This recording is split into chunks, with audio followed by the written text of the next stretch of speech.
You think you know what you're going to do, and then when the bullets start flying, What's the Mike Tyson? The Mike Tyson. plan till you get hit in the mouth. Everybody's got a plan till you get hit in the face or a mouth or whatever, and that's kind of.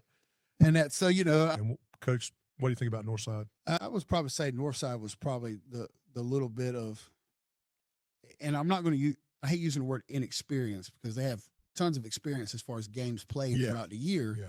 But inexperience being, they weren't losing many games throughout the year. Sometimes that's a mindset thing that has to, you got to just facing that adversity with that switch and understand that, it's going to go 4 quarters. And sometimes when you've been a front runner all year, it's hard to deal with that. I mean, I had to deal with that a couple of years ago. I mean, we were 21 points ahead of almost every opponent going into the third quarter. And then when you got into a dogfight, you got it's a different mentality, different focus. It's a different level of execution that has to take place.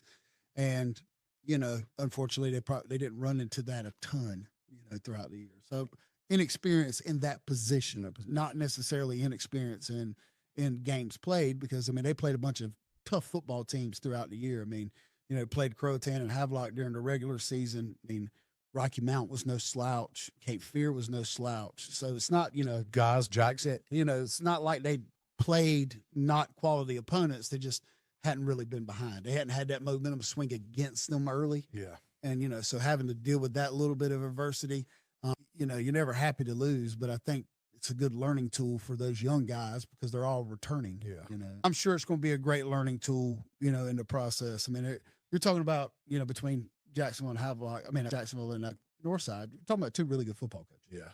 So, they're going to use that to help propel this to keep going.